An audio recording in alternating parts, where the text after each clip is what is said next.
one of the issues.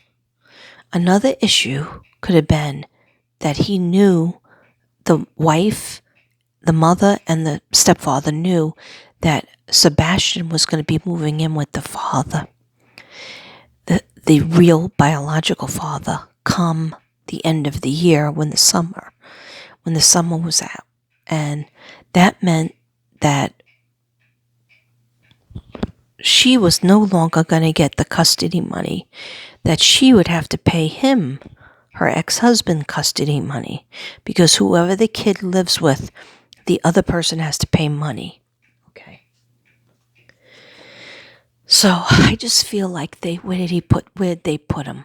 I feel like they carried him into the car together, or they might even somebody might have dressed up in black and went outside hoping somebody would see somebody dressed up in black to try to look like it's a staged break-in. But really, the cops checked it out, and there was no break-in. So then they decided to say that he left, even though the mom kept saying, did he do this before? No. Has he ever done this before? Ran away, tried to get away, never showed up after school? No, no, and no. He never did that before. So it wasn't his nature to leave. He didn't have any shoes on. He didn't take his phone. If he was going to meet up with somebody, you would at least take your phone and then leave it right there, like on the corner, wherever, and then you get into somebody's car. I only see him getting into a dark truck, but it's related to his house. Like a truck pulls up into the garage, and nobody would know from the outside if you went in that car, if somebody carried you in. And where I think he is,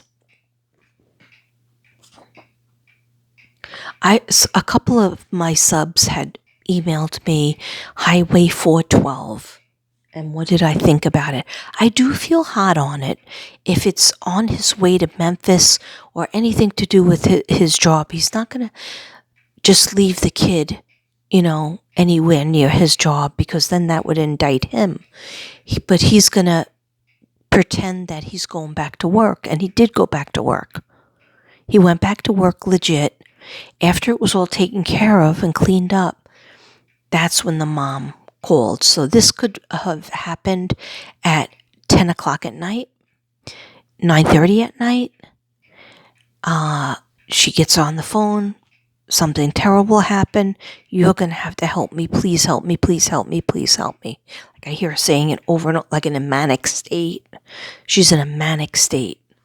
Like she should be on legit some kind of medication to even her mood out, like a mood stabilizer, a bipolar thing she has. And that could be why she was giggling with him. She was straight up, the two of them were giggling with each other. But he seems like he's very arrogant and very in his ego, the stepfather. Okay, so I'm sorry, that was my read on him. I changed my mind, and I don't really do that ever. Like, I still have a stand by what I said about Summer, and Michael, and all the cases. But, yeah, Sebastian, are you in the spirit world?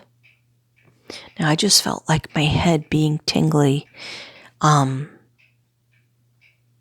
Yeah.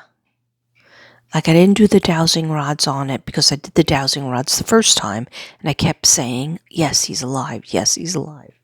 So when I get a chance, not tomorrow because I'm going to be working, but when I get a chance, I'll check with the dowsing rods. But I am changing my story to nobody came in the house besides the people who lived in that house. And I feel like the mother lost her temper, lost her cool, and the stepfather came home and helped her to cover it up. If they would have just called up an ambulance, we would have had a whole other situation. Okay? But some people think they're just going to get in so much trouble that they just don't bother. Okay, so Riley Strain, last one on the list. Riley Strain. Okay. I still feel 100% of what I thought in my first video. If you didn't watch it, go watch Riley Strain. What happened to Riley Strain? I just have one video on him as well. I feel it's an accident. It's very Jocelyn Fuentes, the girl that had an accident with her car. And loads of psychics thought it were gang people, and all these other people did it, and they were hiding her body, and they had her up in a house with a married man. She was, all these terrible things. And I just knew her energy was like, she was like, Katrina, I messed up. It was nobody else, me. I messed up. It was too dark. I smoked, I drank, and it was too dark for me to go the way that I went, and then my car got stuck. And I have a picture in one of my books of the embankment that she was stuck down. She was facing this way, so she was like this in a sitting position, and the steering wheel was really jimmied under her lungs. She did not die at first, okay, but she died from her injuries, and she couldn't breathe after a while. And then she was happy to go to heaven, because she had a couple of people up there that were her best friends. Anyhow, I get the feeling with Riley Strain, I don't believe he's alive. I could be wrong, and I always hope I'm wrong. But Riley Strain, I get, and I don't always get this, I get that he fell into the water. Okay? Did somebody take his keys, or somebody take his credit card? Or yes, he dropped it and people picked up things that were his. But I don't think he went into, like other psychics got cars and stuff that he got pulled into. No, he's like a big guy and people just kind of looking at him. And when he was in that bar, he pre-gamed. So just go back to my whole video. I explain it. He pre-gamed when they were at the hotel. Everybody does that, okay? Sometimes you develop an allergic reaction. Sometimes you just had too much and there's no going back. Was he roofied? He might have been. He might have been drugged. Sometimes people like to watch you, suffer. And it's illegal. But nobody helped him. Nobody helped him out to an Uber. Nobody escorted him to the hotel. That would have been nice. And then they friggin' waited 16 hours before they went to the cops. And when they asked them, why did you wait all those hours when you didn't see Riley at the hotel? You know what they said? Oh, well, we thought maybe he got lucky with some girl.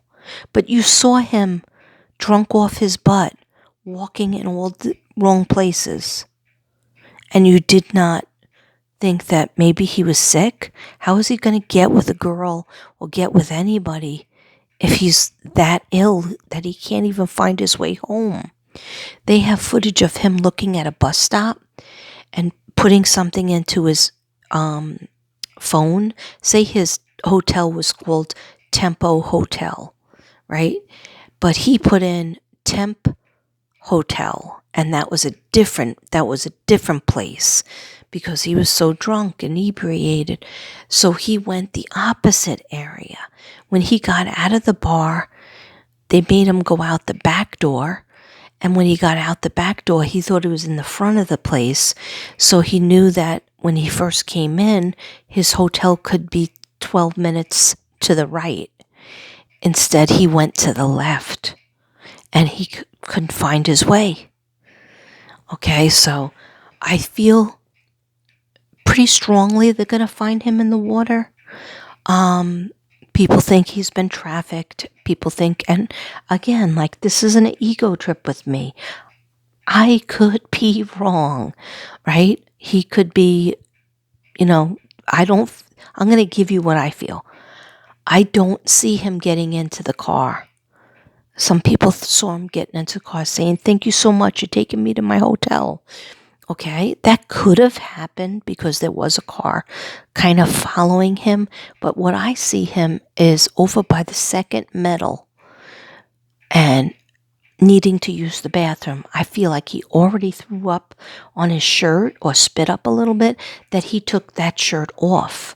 Or he was hot. He was already, when you're drugged or you're getting sick from your food and you're drinking, you're just getting sick because you're going to throw up. You had too much alcohol. There is alcohol poisoning. People just want to forget about it.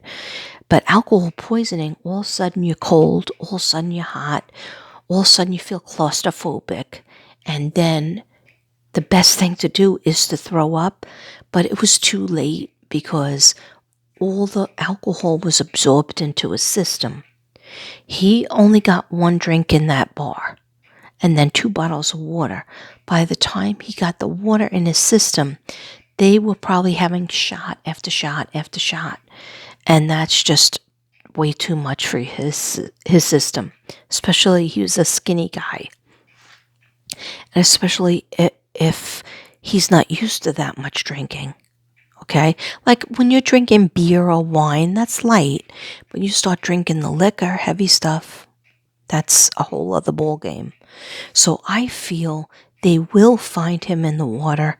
It's just going to take a little more time. Just think about Audrey Cunningham, how they had to lift up something and drain the water. It's going to take time to do it.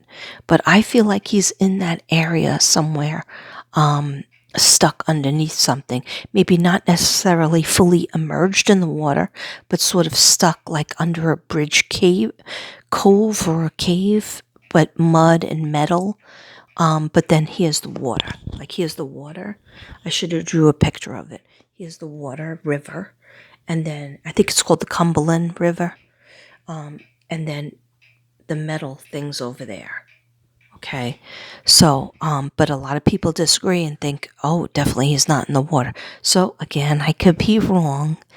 But, I hope that they really do an in-depth look for him there. Because I was just thinking about, I said her, because I was thinking about Nicole Bully. They looked for her in that water for a long time, but then they finally found her. I'm pretty sure. Okay. Anyway, guys, I gotta get to friggin' bed. I don't think I'm gonna be able to sleep. I love you all. Please watch my video to the end. Share it with your friends, your family. Share it with YouTube or Facebook, however you can share it. And please put comments in, because I always love your comments and I try to answer them. Sometimes YouTube holds them and I don't see them right away. One time YouTube held 2 years of comments. And then I was like, what? These people cared about me to give me a comment? And I didn't see it until like 2 years later. Anyhow, that's YouTube, life on the YouTube streets. I will see you tomorrow. Namaste. Love you.